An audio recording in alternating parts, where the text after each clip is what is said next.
우리는 믿은 대로 투사하고 인식하는 존재입니다. 그런데 사실은 보이지 않는 세계의 실상을 만들고 그에 따른 실체를 경험하는 것입니다. 투사해서 실상을 믿었더니 그 실체를 받아 누리게 된 것입니다. 그런데 무엇을 투사하느냐? 그 말은 내 심중에 무엇이 들어있는지, 하나님의 사랑, 모든 것의 온전함, 있음, 하나님을 나타내고자 하는 창조의식, 갈망의식이 들어있는지, 아니면 결핍과 부족과 죄책감과 두려움과 공허함과 상실함이 들어있는지, 그것에 따라서 우리의 믿음이 달라지는 거란 말입니다.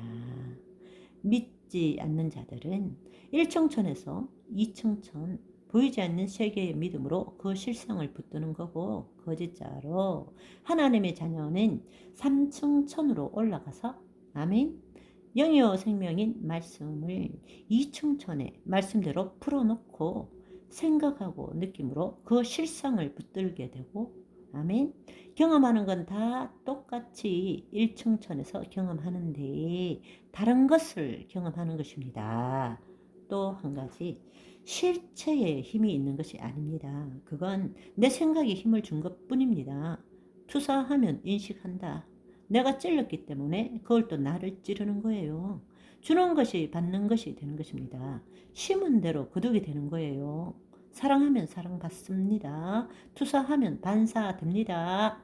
내가 문제 삼으면 문제가 되는 거예요. 두려워하면 두려움이 들게 되는 것입니다. 이제는 깨어나야 됩니다. 아멘.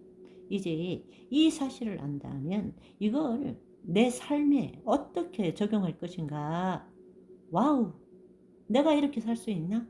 여러분이 놀라야 되지 않겠습니까? 그렇습니다. 우리 새로운 삶을 삽시다. 우리가 이 삶을 살 때에 믿지 않는 자들이 때로 몰려드는 거예요.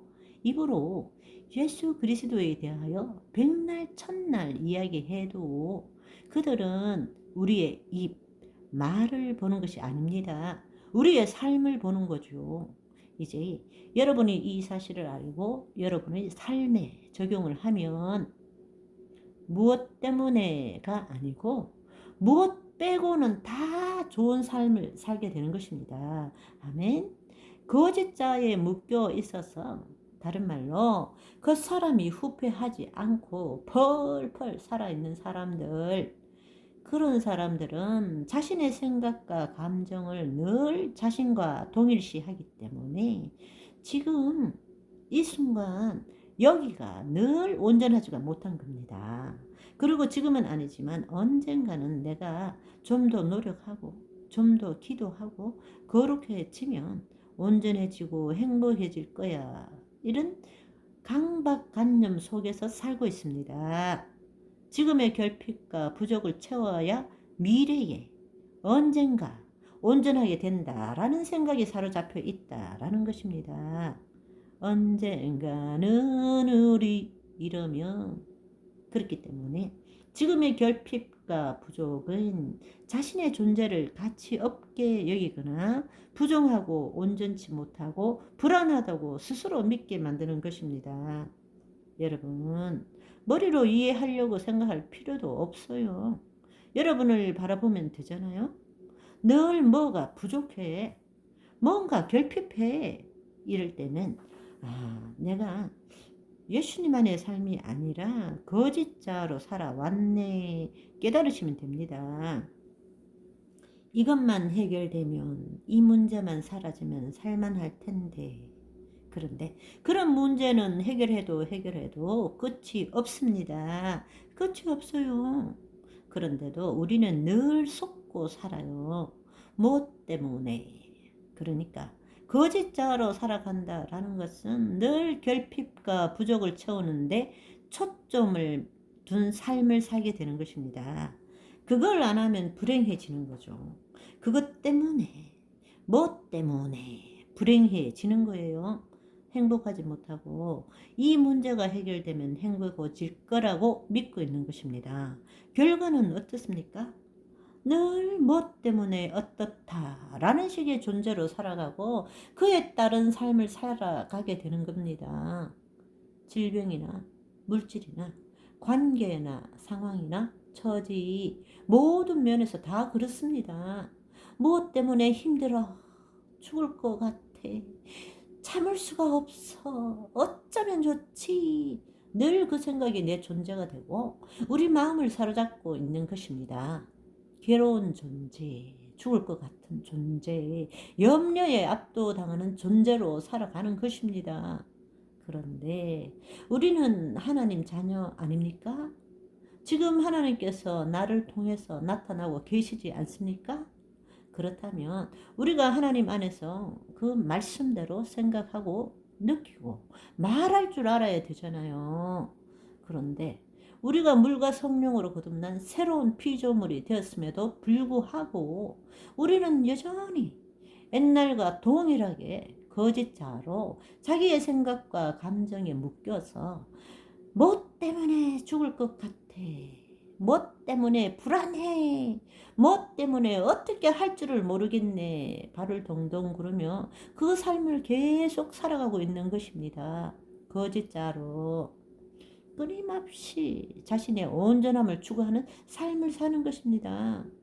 사실은 그리스도 안으로 들어오면 모든 것이 있는 그대로 온전한 자인데 그 온전함을 내 몸을 통해서 누려야 되는데 거짓자로 끊임없이 그 결핍과 부족 가운데서 온전함을 추구하는 삶을 살고 있다라는 것입니다. 이미 완성되었는데 추구하고 있다는 거예요. 바로 그 사람의 태도를 보면 그 사람의 신앙 정도를 알 수 있게 되는 거죠. 뭐 때문에 힘들어 라는 태도를 가진 사람은 그 문제가 해결되어도 또 다른 것을 만듭니다. 본인이 또 만들어서 그걸 또 해결해야 온전한 삶을 살 수 있다고 믿는 것입니다. 그게 바로 마귀의 계략이기 때문입니다. 끊임없이 우리에게 문제 해결. 그러니까 그 사람에게 있어서는 하나님을 믿는다는 것이 자기 문제를 해결하기 위해서 하나님이 필요한 것입니다. 알라딘 램프의 지니하고 하나님이 비슷한 거죠. 그런데 더 웃기는 것은 살만하면 저기가 계시래. 내가 알아서 다 할 테니까. 여러분, 이것 빼고는 다 좋은 거예요. 아멘? 그런데 많은 사람들은 그런 이야기를 합니다. 말은 맞는데 너무 이상적인 이야기 아닙니까? 지금 내가 이렇게 아프고 죽을 것 같은데 당장 먹을 게 없는데 이 문제 해결하지 않으면 큰일 나는데 그걸 가지고 한가하게 그런 소리 하느냐 이렇게 이야기할 수도 있습니다. 그렇게 생각한다고 지금 문제가 해결되느냐? 나에게 필요한 것은 당장 이 문제를 해결해야 되는 것이다. 이 문제가 해결되고 이 문제가 사라져야만이 그 다음에 당신 말하는 것도 내가 이해가 되고 받아들일 수 있는데 내가 지금 죽을 것 같은데 그런 이야기가 무슨 의미가 있느냐 이렇게 묻는 거예요. 대부분 사람들이 그래서 이 문제를 해결 못하는 것입니다. 그렇지만 스스로 자신의 내면을 한번 성찰해 보십시오. 지금 당신이 스스로 만든 자신에 대한 처지에 대한 육신에 대한 물질에 대한 다른 사람에 대한 세상에 대한 미래에 대한 당신 그 생각을 내려놓는다면 어떻게 될 것인가? 사실은 중요한 것은 지금 자신, 다른 사람, 세상, 처지, 환경 문제가 아니라 그것들에 대한 당신의 생각이 지금 당신이라고 믿고 있지 않느냐고요. 그 생각이 진리입니까? 아니요. 당신의 경험과 심중의 생각과 지식에 기초해서 생각한 것 뿐입니다. 그러면 진리가 아닌 것입니다. 그러면 실제인가? 아니요. 실제도 아닙니다. 당신 머리의 관념으로 상상으로 만든 거지 있는 그대로 본 것도 아니라고요. 우리가 생각한다라는 것은 이미 있는 일을 해석하는 거예요. 자기 나름대로 축소, 왜곡, 확대, 상상해서 보는 겁니다. 그런데 그것을 당신이라고 믿고 있는 것이에요. 여러분, 이제 깨어나야 합니다. 그러면 문제가 없다라고 여기거나 문제를 해결하지 말라라는 뜻이 아닙니다. 문제 해결하기 전에 그 문제에 대한 자신의 생각과 존재가 먼저 바뀌어야 된다라고 이야기하는 것입니다. 그 말이 바로 자기를 부인하고 자기 십자가를 지라. 그런즉 너희는 먼저 그 나라 그의 통치 아래 들어가라. 의를 이루라. 말씀대로 생각하고 느껴라. 그러면 눈앞에 보이는 실체가 바뀔 것이다 라는 말입니다. 이해되시죠? 자, 그러면 오늘도 우리는 무한한 가능성을 지닌 하나님의 자녀로 하나님의 완전한 통치 가운데 하나님 나라가 우리에게 임했습니다. 오늘도 걸어다니는 천국을 안 믿는 자들에게 보여주는 행복하고 기쁜 날 되시기를 소망합니다.